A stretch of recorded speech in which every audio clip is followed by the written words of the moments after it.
A very good morning to all my students. Let's start the today's class with our chapter nutrition in animals. तो last lecture में बच्चों हमने ये देखा था कि न्यूट्रिशन का मतलब क्या होता है, एनिमल्स में खासकर ह्यूमन बीइंग्स में न्यूट्रिशन कैसे चालू होता है। तो न्यूट्रिशन का प्रोसेस जो है यानी डाइजेशन का प्रोसेस जो है, बेसिकली बोला जाए तो डाइजेशन का प्रोसेस हमारे माउथ से चालू होता है। हमारे माउथ को बोलते हैं बक्कल कैविटी। बक्कल कैविटी में जैसे ही हम खाने को रखते हैं अपने हाथों से, तो हमारा माउथ उस खाने को छोटे छोटे टुकड़ों में तोड़ने लगता है हमारे दांतों की मदद से। दांत खाने के टुकड़ों को बहुत छोटे छोटे टुकड़ों में तोड़ देते हैं, बहुत छोटे छोटे पीसेज में तोड़ देते हैं, ताकि उस छोटे छोटे टुकड़ों को आसानी से डाइजेस्ट किया जा सके। उन छोटे छोटे टुकड़ों से इम्पॉर्टेंट न्यूट्रिएंट्स को बाहर निकाला जा सके। वो इम्पॉर्टेंट न्यूट्रिएंट्स कौन से होते हैं? प्रोटीन, कार्बोहाइड्रेट, फैट, विटामिन्स और मिनरल्स। ठीक है, तो ये खाने से अलग किए जा सकें आसानी से, इसलिए उस खाने को हम छोटे छोटे टुकड़े में तोड़ते हैं। हमारे दांत उस खाने को छोटे छोटे टुकड़ों में तोड़ते हैं। मुंह में एक जो हमारा लार होता है, जो हमारा सलाइवा होता है, जो हमारी थूक होती है, तो उसमें सलाइवरी एमाइलेज करके एक एंजाइम होता है। ये एंजाइम क्या करता है, जो हम खाना खाते हैं उसमें से जो कार्बोहाइड्रेट वाला खाना होता है, तो उससे कार्बोहाइड्रेट का डाइजेशन करता है लगभग 30%। ओके, 30% कार्बोहाइड्रेट का डाइजेशन करता है ये सलाइवरी एमाइलेज, और ये 30% डाइजेशन माउथ में ही हो जाता है। मतलब मुंह के अंदर ही कार्बोहाइड्रेट को 30% डाइजेस्ट कर देता है ये एंजाइम सलाइवरी एमाइलेज। ओके, और डाइजेस्ट करने के बाद उसको बना देता है एनर्जी। ओके, वो एनर्जी हमारी बॉडी में यूज़ हो जाती है हमारे बॉडी का काम करने के लिए। ठीक है, फिर हमने देखा था कि खाना जब पूरी तरह से माउथ में चबा लिया जाता है तो वो नीचे भेजा जाता है, कहाँ? फूड पाइप में या ईसोफेगस में। तो हमारी जो ईसोफेगस होती है वो फूड पाइप होती है। ओके, लगभग ये 1.5 मीटर लंबी होती है, और ये आपको दिख रही होगी यहाँ पर, ये फूड पाइप या ईसोफेगस है। ठीक है, तो ये फूड पाइप जो है, इस पे फूड नीचे जाता हुआ आपको दिख रहा होगा, और ये स्टमक में ये फूड जा रहा है। ठीक है, तो जो फूड पाइप है उसमें जो मूवमेंट होता है फूड का, मतलब आपने ये गौर किया होगा, चाहे आप लेट के खाएं, चाहे आप बैठ के खाएं, चाहे आप खड़े होकर के खाएं, वो खाना हमेशा स्टमक की तरफ ही जाता है। हालांकि सिर्फ आदमी को अच्छे से बैठकर पालथी मारकर ही खाना चाहिए, बट अगर हम किसी और पोजीशन में भी खाते हैं तो खाना सिर्फ और सिर्फ स्टमक की तरफ ही जाता है। ऐसा इसलिए होता है क्योंकि ईसोफेगस में कुछ मूवमेंट्स होते हैं, वो उन मूवमेंट्स को बोलते हैं पेरिस्टालिसिस। तो ये पेरिस्टालिटिक मूवमेंट से खाना जो है वो धीरे धीरे नीचे सरकता है और स्टमक में जाता है। अब स्टमक में 3 चीज़ें होती हैं। सबसे पहला काम होता है स्टमक में कि उस फूड को एसिड के साथ मिक्स किया जाता है, और वो एसिड कैसे बनता है? वो एसिड स्टमक के पेप्टिक या चीफ सेल्स ही बनाते हैं। कुछ सेल्स होते हैं स्टमक में जो हाइड्रोक्लोरिक एसिड बनाते हैं। वो एसिड इतना पावरफुल होता है कि जो भी खाने के साथ अगर बैक्टीरिया वगैरह बॉडी के अंदर आ गया है, खाने में मिक्स होकर के बैक्टीरिया वगैरह आ गया है, तो वो बैक्टीरिया वगैरह को ये एसिड ख़त्म कर देता है। ठीक है, बैक्टीरिया वगैरह को एसिड क्या कर देता है? ख़त्म कर देता है। ठीक है, तो ये एसिड इतना पावरफुल होता है। फिर अब आपके दिमाग में क्वेश्चन आया होगा कि एसिड अगर इतना पावरफुल होता है तो स्टमक को क्यों नहीं जला देता वो? उसका रीज़न ये है क्योंकि स्टमक के अंदर डबल ट्रिपल लेयर कवरिंग होती है म्यूकस की। म्यूकस एक ऐसा लिक्विड होता है जो एसिड को स्टमक को जलाने से रोक देता है, स्टमक को ख़राब करने से रोक देता है। ओके, तो स्टमक के अंदर म्यूकस की लेयर होती है, और ये म्यूकस की लेयर स्टमक को प्रोटेक्ट करके रखती है। ठीक है, तो फूड जैसे ही स्टमक के अंदर जाता है, वो एसिड फूड के साथ मिक्स होकर के और फूड से बैक्टीरिया वगैरह मारने लगता है, और फूड को और ज़्यादा बोलस फॉर्म में बना देता है। बोलस मतलब लिक्विड फॉर्म में बना देता है। ठीक है, फूड पूरा लिक्विड जैसा बन जाता है। फिर वो एसिड के साथ मिक्स हुआ फूड जा कर के आगे बढ़ता है। ठीक है, तो वो फूड हो जाता है एसिडिक, वो जाता है स्मॉल इंटेस्टाइन की तरफ। तो स्मॉल इंटेस्टाइन में जाने से जस्ट पहले बाइल जूस और पैनक्रियाटिक जूस उस फूड के साथ मिक्स होते हैं। ये जो बाइल जूस और पैनक्रियाटिक जूस होते हैं ये बेसिक होते हैं। ठीक है, आपने एसिड और बेस पढ़ा होगा। तो एसिड को काटने के लिए हमें बेस का यूज़ करना पड़ता है। जैसे आपके पेट में जब एसिडिटी होती है तो आप इनो पी लेते हो। ओके, तो पेट में एसिड बनने लगता है या एसिड जो बन रहा होता है वो ऊपर आने लगता है तो हमें एसिडिटी फील होती है। ओके, वो ईसोफेगस में एसिड चढ़ने लगता है तो हमें एसिडिटी फील होती है। जैसे ही हम इनो पीते हैं तो इनो में होता है बेस, तो बेस उस एसिड को ख़त्म कर देता है। तो उसी तरह से जैसे ही एसिड वाला फूड स्टमक से निकल करके स्मॉल इंटेस्टाइन की तरफ जाता है तो बीच में गाल ब्लडर लिवर का जो सेक्रीशन है, लिवर सेक्रीट करता है बाइल जूस, ठीक है, लिवर क्या सेक्रीट करता है, बाइल जूस, और पैनक्रियास सेक्रीट करता है पैनक्रियाटिक जूस। तो ये जो बाइल जूस और पैनक्रियाटिक जूस है ये दोनों कैसे होते हैं, बेसिक होते हैं, एल्कलाइन होते हैं। तो ये उस एसिडिक फूड के एसिड को न्यूट्रलाइज कर देते हैं, एसिडिक फूड के एसिड को ख़त्म कर देते हैं, ठीक है। और फिर वो नॉर्मल फूड इंटेस्टाइन में जाता है और इंटेस्टाइन में बहुत सारी चीज़ों का मतलब फैट, कार्बोहाइड्रेट और प्रोटीन का डाइजेशन होता है। इन 3 चीज़ों का डाइजेशन कहाँ पर होता है, इंटेस्टाइन में। मतलब इंटेस्टाइन में क्या होता है, ये जो फैट हैं, कार्बोहाइड्रेट हैं और प्रोटीन, इनको पूरी तरह से तोड़ करके एनर्जी बना दी जाती है या ग्लूकोज में बना दिया जाता है, ठीक है। अब वो ग्लूकोज ब्लड के थ्रू, वो ग्लूकोज कहाँ डाल दिया जाता है, ब्लड में, ओके। अब वो ब्लड के थ्रू हर एक सेल में जाता है, ठीक है, और हर एक सेल उस ग्लूकोज से एनर्जी बनाता है। तो आप सोच सकते हैं बहुत ही टिपिकल प्रोसेस है, लेकिन आपके बुक में बहुत ही सिंपल दिया हुआ है क्योंकि आप लोग अभी छोटी क्लासेस में हो, ओके। जब आप बड़े होगे तो मैंने आपको बड़े तक का पूरा बता दिया है कि कैसे क्या प्रोसेस होता है, ठीक है। तो ईसोफेगस से खाना अंदर जाता है स्टमक में हाइड्रोक्लोरिक एसिड उस खाने पे एक्ट करता है, उस खाने को और पतला बनाता है, ठीक है, और लिक्विड फॉर्म में बनाता है, बोलस बनाता है, और जो भी खाने में बैक्टीरिया वगैरह मौजूद है उस बैक्टीरिया को वो हाइड्रोक्लोरिक एसिड ख़त्म करता है। फिर वो खाना आगे बढ़ता है स्मॉल इंटेस्टाइन में प्रोटीन, कार्बोहाइड्रेट और फैट का डाइजेशन होता है। फिर स्मॉल इंटेस्टाइन से जो खाना है वो कहाँ आगे बढ़ता है, लार्ज इंटेस्टाइन में कुछ वाटर और कुछ ड्रग्स का, यानी जो आपने मेडिसिन वगैरह लिए हैं उनका डाइजेशन होता है, एब्जॉर्प्शन होता है। फिर जो वेस्ट प्रोडक्ट है वो बॉडी से बाहर निकाल दिया जाता है, ओके। तो ये पूरा प्रोसेस है आपके बॉडी में डाइजेशन का। तो चलिए अब हम रीड करते हैं ईसोफेगस में क्या लिखा हुआ है। द सॉलिड फूड, यानी जो चबाया हुआ खाना है वो जाता है फूड पाइप या ईसोफेगस में। Food pipe runs along the neck, food pipe कहाँ जाती है, नेक से लेकर चेस्ट तक। Food is pushed down by the movement of wall of food pipe, जो फूड पाइप की दीवार होती है, जो फूड पाइप की वॉल होती है, उससे फूड को नीचे धकेला जाता है, ठीक है। Actually this movement take place throughout the elementary canal. Elementary canal क्या होती है, माउथ से लेकर, मुंह से मतलब बक्कल कैविटी से लेकर एनस तक का पूरा पार्ट एलिमेंट्री कैनाल होता है। तो पूरे एलिमेंट्री कैनाल में ये पेरिस्टाइलिसिस मूवमेंट होती है, ओके। मतलब फूड की मूवमेंट होती है नीचे की तरफ। At times the food is not accepted by our stomach. कई बार क्या होता है, जो स्टमक है हमारा, जो पेट है, ओके, वो खाने को एक्सेप्ट नहीं करता है, ठीक है, और हमें वॉमिटिंग हो जाती है, ठीक है। Recall the instances when you vomited after eating. आप उन इंस्टेंसेस को ध्यान करिए जब आपने खाने के बाद उल्टियाँ कर दी, ठीक है, उसका रीज़न क्या है, अपने पेरेंट्स और टीचर्स से डिस्कस करिए। तो देखिए उसका रीज़न मैं आपको बताता हूँ। जैसे ही आपने खाना खाया, ठीक है, तो जैसे ही आपने खाना खाया तो कई बार ऐसा होता है कि वो खाना जो है वो उस पर बैक्टीरिया या फिर कुछ माइक्रो ऑर्गेनिजम्स उस खाने पर आ जाते हैं। तो जैसे ही वो पेट में जाता है तो बॉडी उसको रिजेक्ट कर देती है और वो वापस पेट से बाहर आ जाता है, ओके। तो उसको बोलते हैं वॉमिटिंग होना, ठीक है।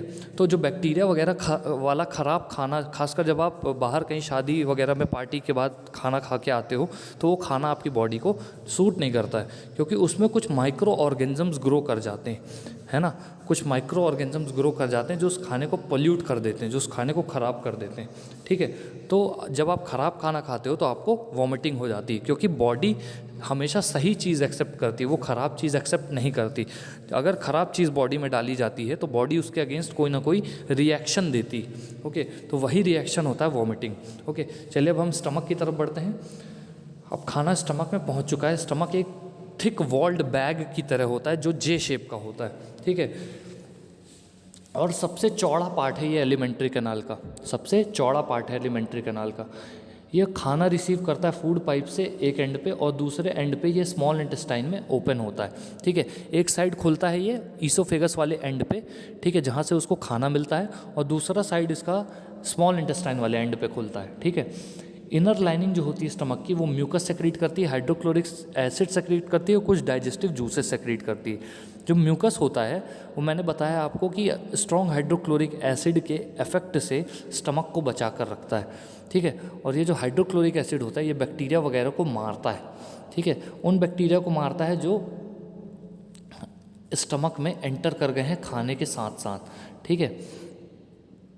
और ये जो हाइड्रोक्लोरिक एसिड है ये स्टमक का मीडियम एसिडिक बना कर रखता है, ठीक है। एसिडिक बना कर रखने से जो स्टमक में जो डाइजेस्टिव जूसेस सेक्रीट होते हैं उन जूसेस को आसानी से काम करने को मिलता है। मतलब उन जूसेस का काम क्या है, खाने को डाइजेस्ट करना। तो जब एसिड की मदद से वो खाना पतला बना दिया जाता है ताकि वो जो जूसेस हैं वो आसानी से खाने को डाइजेस्ट कर सकें, ठीक है। Digestive juices break down the proteins. ये जो डाइजेस्टिव जूसेस हैं ये प्रोटीन वगैरह को क्या कर देते हैं, तोड़ देते हैं, ठीक है, छोटे छोटे सब्सटेंसेस में, मतलब अमीनो एसिड में तोड़ देते हैं, ठीक है।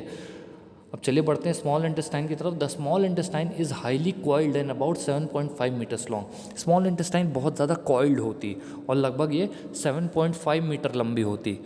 7.5 मीटर आप सोच सकते हैं कितना होता है, लगभग ये 25 फीट लंबी होती।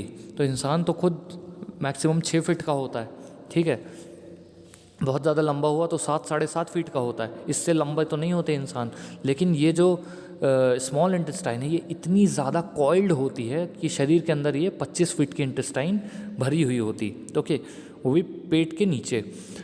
It receive secretion from liver. ये जो स्मॉल इंटेस्टाइन है इसके लंबे होने का कारण ये है कि इसके अलग अलग पार्ट में अलग अलग न्यूट्रिएंट्स का डाइजेशन होता है, ठीक है। मतलब प्रोटीन का डाइजेशन एक पार्ट में होता है, कार्बोहाइड्रेट का दूसरे में और फैट्स का तीसरे में। तो ऐसे ऐसे करके स्टमक के स्मॉल इंटेस्टाइन के अलग अलग पार्ट में अलग अलग न्यूट्रिएंट्स का डाइजेशन होता है, ठीक है। ये लीवर से और पैनक्रियास से कुछ सेक्रीशन रिसीव करती है। तो स्मॉल इंटेस्टाइन का जो ड्यूडेनम पोर्शन होता है उस पर लीवर और पैनक्रियास से कुछ सेक्रीशंस आते हैं, ठीक है। The liver is a reddish brown gland. Liver क्या है, एक रेडिश ब्राउन कलर का ग्लैंड है जो कि एब्डोमेन के अपर पार्ट में राइट साइड में प्रेजेंट होता है, ठीक है। लीवर कहाँ प्रेजेंट होता है, राइट साइड में। ये सबसे बड़ा ग्लैंड है बॉडी का, लीवर सबसे बड़ा ग्लैंड है। और सबसे बड़ा ऑर्गन कौन सा है बॉडी का, स्किन, ओके। सबसे बड़ा ऑर्गन है स्किन और सबसे बड़ा ग्लैंड कौन सा है, लिवर, ओके, ये याद रखिएगा। लिवर जो है वो बाइल जूस सेक्रीट करता है और ये बाइल जूस लिवर किसको दे देता है, गाल ब्लैडर को। बोलता है सेक्रीट मैं करूँगा और स्टोर आप करोगे। तो स्टोर कौन करता है, गाल ब्लैडर करता है, ठीक है। The bile plays an important role in digestion of fats. तो ये जो बाइल जूस होता है ये फैट्स के डाइजेशन में बहुत इंपॉर्टेंट रोल प्ले करता है। बाइल जूस से क्या डाइजेस्ट होता है, फैट, ओके। पैनक्रियास भी एक लार्ज बड़ा सा क्रीम कलर का ग्लैंड होता है जो कि स्टमक के जस्ट नीचे सेक्रीट होता है, जस्ट नीचे प्रेजेंट होता है। ये जो पैनक्रियास है पैनक्रियाटिक जूस सेक्रीट करता है। ये पैनक्रियाटिक जूस कार्बोहाइड्रेट, फैट और प्रोटीन तीनों को डाइजेस्ट करने में मदद करता है, ओके। अब चलिए कहानी की तरफ चलते हैं। कहानी ये थी कि एक डॉक्टर थे जिनका नाम था Alexis Saint Martin, okay, sorry, एक डॉक्टर थे जिनका नाम था विलियम बियमाउंट। क्या नाम था, विलियम बियमाउंट। तो ये जो डॉक्टर थे विलियम बियमाउंट, इनके पास एक पेशेंट आया था, नाम था उसका एलेक्सिस सेंट मार्टिन। तो इस पेशेंट को शॉट गन से गोली लगी थी पेट के पास, ओके, जहाँ पर उसका स्टमक था वहाँ पर। तो डॉक्टर ने जब उसका इलाज करने की कोशिश की, जब उसके जहाँ पर गोली लगी थी वहाँ पर एक होल हो गया था। उस होल को जब डॉक्टर भरने जा रहे थे तो उन्होंने कई चीज़ें देखी। जैसे उन्होंने ये देखा कि स्टमक कैसे काम करता है, स्टमक के अंदर क्या क्या चीज़ें सेक्रीट होती हैं। तो उन्होंने ये सारी चीज़ें डिस्कवर की, ओके। और इस डॉक्टर ने बाद में उसके होल को भर करके, जहाँ पर उसको गोली लगी थी उस होल को भर करके और उसको एक लाइफ दी, मतलब उसको ज़िंदा रखा, ओके। तो उस जो डॉक्टर बियमाउंट थे उन्होंने बहुत सारी चीज़ें डिस्कवर की कि स्टमक कैसे काम करता है, स्टमक के अंदर क्या क्या चीज़ें सेक्रीट होती हैं, ओके। तो ये डॉक्टर बियमाउंट ने डिस्कवर किया, ठीक है। अभी जो पार्शली डाइजेस्टेड फूड है, मतलब आधा डाइजेस्टेड फूड है, आधा तो डाइजेस्ट हो गया है, बट जो आधा डाइजेस्टेड फूड है ये जाता है स्मॉल इंटेस्टाइन की तरफ, जहाँ पर इंटेस्टाइन के जूस जो है वो कंप्लीट करते हैं डाइजेशन का प्रोसेस। कार्बोहाइड्रेट टूट जाता है किसमें, शुगर में, जैसे ग्लूकोज, फैट्स कार्बोहाइड्रेट किस में टूट जाता है? ग्लूकोज में। फैट टूट जाते हैं फैटी एसिड्स और ग्लिसरॉल में। और प्रोटीन किस में टूट जाता है? अमीनो एसिड में। तो कार्बोहाइड्रेट किस में टूट जाते हैं? ग्लूकोज में। फैट्स किस में टूट जाते हैं? फैटी एसिड्स और ग्लिसरॉल में। और प्रोटीन अमीनो एसिड्स में। तो ये सब कहाँ हो रहा है? स्मॉल इंटेस्टाइन में। ओके, अब स्मॉल इंटेस्टाइन का मेन काम क्या है? एब्जॉर्प्शन का। ठीक है, तो एब्जॉर्प्शन कैसे होता है? छोटे छोटे विलाई नाम के फिंगर जैसे प्रोजेक्शन होते हैं, बहुत ही छोटे छोटे। जैसे हमारे जीभ में पैपिले होते हैं, आप देखेंगे जीभ हमारी खुरदुरी होती है, जो हमारी टंग होती है वो खुरदुरी होती है। तो उसी तरह इंटेस्टाइन के अंदर भी, स्मॉल इंटेस्टाइन के अंदर भी छोटे छोटे ऐसे फिंगर जैसे स्ट्रक्चर होते हैं जिनको बोलते हैं विलाई। ओके, ये विलाई के अंदर ब्लड वेसल्स होती हैं। ठीक है, तो ये विलाई क्या काम करते हैं? एब्जॉर्प्शन का एरिया बढ़ा देते हैं। किस चीज़ के एब्जॉर्प्शन का? प्रोटीन, कार्बोहाइड्रेट, फैट, विटामिन्स और मिनरल्स के एब्जॉर्प्शन का ये एरिया बढ़ा देते हैं और इन सारे न्यूट्रिएंट्स को एब्जॉर्ब करते हैं ज़्यादा से ज़्यादा। ओके, तो the digested food can now pass into the blood vessels in the walls of the intestine. ये जो डाइजेस्टेड फूड है वो धीरे धीरे इंटेस्टाइन की वॉल से पास हो सकता है। ठीक है, जब जैसे ही पास होता है ये डाइजेस्टेड फूड, तो इस फूड से इंपॉर्टेंट न्यूट्रिएंट्स का एब्जॉर्प्शन किया जाता है। ठीक है, तो इस प्रोसेस को बोलते हैं एब्जॉर्प्शन से, मतलब सोखना। इंपॉर्टेंट न्यूट्रिएंट्स को जो स्मॉल इंटेस्टाइन की दीवार है वो सोख लेती है। Okay, the inner wall of the small intestine have thousands of finger like outgrowths. तो जो इनर वॉल होती है स्मॉल इंटेस्टाइन की, उसके पास हज़ारों फिंगर जैसे आउटग्रोथ्स होते हैं। ये फिंगर जैसे आउटग्रोथ्स को बोलते हैं विलाई। ओके, विलाई क्या करती है? एब्जॉर्प्शन का सरफेस एरिया बढ़ा देती है। अब आप खुद सोचिए, आपके पास अगर हाथ में एक उंगली होती तो आप कम चीज़ें पकड़ पाते, लेकिन अगर 5 उंगलियां हैं, ओके, तो आप कितनी सारी चीज़ें एक साथ होल्ड कर सकते हो अपने हाथ पे। उसी तरह इंटेस्टाइन के अंदर विलाई का जो फिंगर जैसी विलाई होती हैं वो ज़्यादा से ज़्यादा न्यूट्रिएंट्स को पकड़ सकती हैं। ओके, ज़्यादा से ज़्यादा न्यूट्रिएंट्स को पकड़ करके एब्जॉर्ब कर सकती हैं। ओके,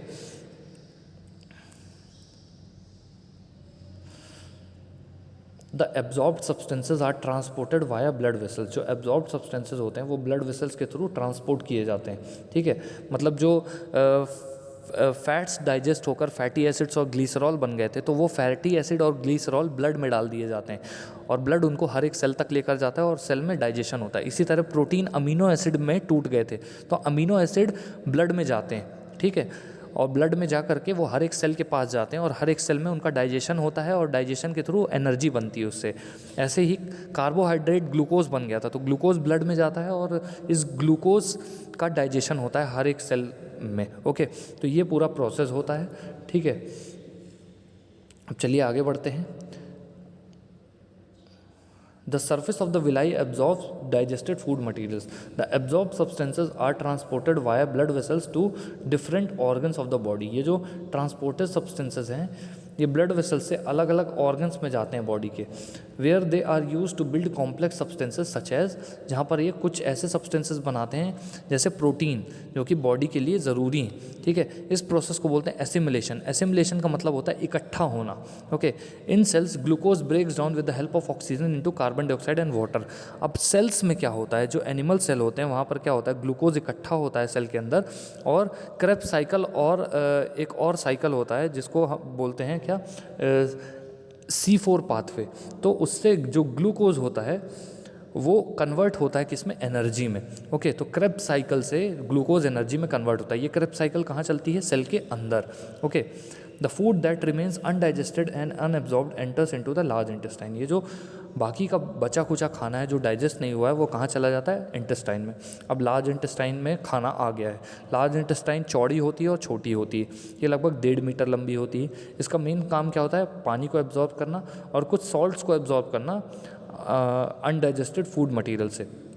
बाकी का जो मटेरियल है वो रेक्टम के थ्रू पास किया जाता है और सेमी सॉलिड फीसेस की तरह फीकल मैटर एनस से रिमूव हो जाता है। तो इस फीकल मैटर को बॉडी से हटाने को बोलते हैं ईजेशन।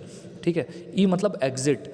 ठीक है, तो ईजेशन मतलब वेस्ट जो फीकल मैटर है उसको बॉडी से बाहर हटा दिया जाता है। ठीक है, डाइजेशन इन ग्रास ईटिंग एनिमल्स। ग्रास यानी घास खाने वाले जानवरों में कैसे डाइजेशन होता है, देखिए क्या होता है। ये जो घास खाने वाले जानवर होते हैं ये एक साथ बहुत सारी घास को खा करके, बहुत सारी घास एक साथ खा करके अपने पेट में स्टोर कर लेते हैं। हमारे जैसे नहीं कि हम एक टुकड़ा रोटी का खाते हैं तो उसको कम से कम 10, 15, 20 बार चबाते हैं तब जाके उसको पेट के अंदर करते हैं। लेकिन ये जानवर डायरेक्टली घास को थोड़ा बहुत चबा करके पेट के अंदर डायरेक्टली रख लेते हैं। तो इसके पेट के दो हिस्से होते हैं। जो ये घास खाने वाले जानवर होते हैं उनके स्टमक के दो पार्ट होते हैं। एक पार्ट में वो सारा का सारा जो खाना इन्होंने खाया है वो स्टोर कर लेते हैं, और दूसरे पार्ट में वो क्या करते हैं, इस खाने को लाते हैं। ओके, तो वो हिस्सा होता है रूमेन। ओके, वो क्या होता है, रूमेन। तो रूमेन जो हिस्सा होता है उससे जो जानवर हैं वो दोबारा से अपना खाना माउथ में ला सकते हैं। हम दोबारा से अपना खाना माउथ में नहीं ला सकते। हमारा खाना एक बार स्टमक में चला गया तो वो दोबारा माउथ में नहीं आ सकता स्टमक से। लेकिन ये क्या करते हैं, ये जो इन्होंने जल्दी जल्दी घास वगैरह खाई है उसको वापस से माउथ में ला करके ये आराम से बैठ करके जुगाली करते हैं, मतलब धीरे धीरे उसको चबाते हैं और उससे इम्पॉर्टेंट न्यूट्रिएंट्स को लेते हैं। ओके, तो इस प्रोसेस को बोलते हैं रूमिनेशन। ओके, तो ये जो घास खाने वाले जानवर होते हैं इनको बोलते हैं रूमिनेंट्स। क्या बोलते हैं, रूमिनेंट्स। तो ये क्या करते हैं, ये जल्दी जल्दी घास वगैरह को खा करके स्टोर कर लेते हैं। ठीक है, अब स्टोर करने के बाद जब वो आराम से बैठ जाते हैं तो वो उस खाने को जो इन्होंने स्टोर किया है उसको धीरे धीरे अपने माउथ में वापस लाते हैं और माउथ में आराम से चबा करके फिर उसका डाइजेशन करते हैं। ओके, तो ये प्रोसेस कहलाता है रूमिनेशन। ठीक है, अब जो घास होती है उसमें सेलुलोज मौजूद होता है। ठीक है, क्योंकि ग्रीन पिगमेंट होता है सेलुलोज, जिसकी वजह से ग्रास ग्रीन होती है, तो उसमें सेलुलोज होता है। तो इनके जो रूमेन होता है, रूमेन में सेलुलोज को डाइजेस्ट करने वाले बैक्टीरिया पाए जाते हैं। ठीक है, जो उस सेलुलोज को डाइजेस्ट करते हैं। हमारी बॉडी में सेलुलोज को डाइजेस्ट करने वाले बैक्टीरिया नहीं पाए जाते, इसलिए हम घास वगैरह नहीं खा सकते डायरेक्टली। ओके, अब चलिए डायरिया के बारे में जानते हैं। ये बहुत ही कॉमन प्रॉब्लम है हमारे इंडिया में। डायरिया मतलब होता है उल्टी दस्त। ओके, तो इस डायरिया के बारे में पढ़ते हैं। Sometimes you may have experienced the need to pass watery stool frequently। कभी कभी ऐसा होता है कि आपको बहुत ही वाटरी मतलब फ्लूइड जाता है आपकी बॉडी से। ओके, मतलब बहुत ही जब आप टॉयलेट जाते हो तो बहुत ही पतली टॉयलेट आती है। ओके, और बार बार आपको जाने का अर्ज होता है, मतलब बार बार आपको ऐसा लगता है कि बार बार टॉयलेट आ रही, तो उस कंडीशन को बोलते हैं डायरिया। तो उसमें क्या होता है, शरीर से जितने भी इम्पॉर्टेंट न्यूट्रिएंट हैं, जो इलेक्ट्रोलाइट्स हैं, वो बॉडी से बाहर निकलने लगते हैं। ठीक है, टॉयलेट के थ्रू। तो वो इलेक्ट्रोलाइट जैसे बॉडी से बाहर निकलने लगते हैं तो हमारी बॉडी में कमज़ोरी आने लगती है। ठीक है, तो डायरिया क्या होता है, जो वाटरी स्टूल होता है, स्टूल का मतलब क्या होता है, जो आप वेस्ट मटेरियल बॉडी से बाहर निकालते हो फ्रेश होने पर, उसको स्टूल बोलते हैं। तो बहुत ही पतला हो जाता है। Okay, it may be caused by an infection. ये इन्फेक्शन से हो सकता है, या फिर एक ऑर्गेनिज्म होता है जिसको बोलते हैं अमीबा। वो अगर पानी में आ गया है और उस पानी को आपने पी लिया है तो वो ये अमीबिक डिसेंट्री, अमीबिक डायरिया कर देता है। Okay, it is very common in India, particularly among children, खासकर बच्चों में। Under severe condition it can be fatal. अगर ये ठीक नहीं होता है तो बच्चों की मौत भी हो जाती है इससे। ठीक है, diarrhoea could not be neglected. Diarrhoea को निगलेक्ट नहीं किया जा सकता। Even before a doctor is consulted the patient should be given plenty of boiled and cooled water.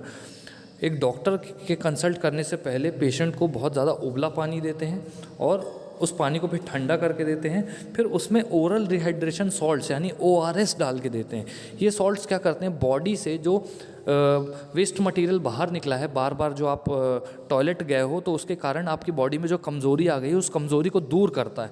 क्योंकि बॉडी से वो वेस्ट मटेरियल, वो टॉयलेट के साथ साथ क्या बाहर निकल गया है, बहुत सारे इंपॉर्टेंट न्यूट्रिएंट्स निकल गए हैं। तो उन न्यूट्रिएंट्स की कमी को पूरा करता है ओरल रिहाइड्रेशन सॉल्ट्स। ओके, तो ये था डायरिया। अब आगे बढ़ते हैं। हमने रूमिनेंट्स देख लिए हैं, रूमिनेशन प्रोसेस देख लिया है। ओके, तो जो घास खाने वाले जानवर होते हैं उनको रूमिनेंट्स बोलते हैं। और जो इनमें जो प्रोसेस होता है कि वो घास को स्टोर कर लेते हैं, फिर बाद में आराम से बैठ करके उस घास को वापस अपने मुंह में ले आते हैं पेट से निकाल के। ओके, अंदर ही अंदर, और पेट से निकाल कर जब वो मुंह में लाते हैं तो वो आराम से घंटों बैठकर चबाते रहते हैं। ठीक है, तो उस प्रोसेस को बोलते हैं रूमिनेशन। ठीक है, अब अमीबा एक ऐसा माइक्रोस्कोपिक एनिमल होता है, माइक्रोस्कोपिक लिविंग ऑर्गेनिज्म होता है जिसको सिर्फ माइक्रोस्कोप से देखा जा सकता है। वो इतना छोटा होता है और वो सिर्फ एक सेल का बना होता है।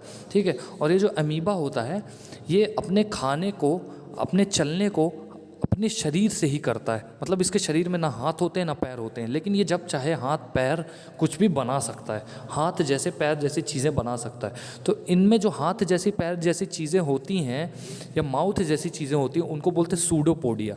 सूडो मतलब होता है फॉल्स, पोडिया मतलब होता है फीट। तो नकली पैर बनाना इसका काम होता है चलने फिरने के लिए। तो इस नकली पैर बनाने, इस पैर को क्या बोलते हैं, जब ये नकली बना लेता है उस पैर को या माउथ को, उसको बोलते हैं सूडोपोडिया।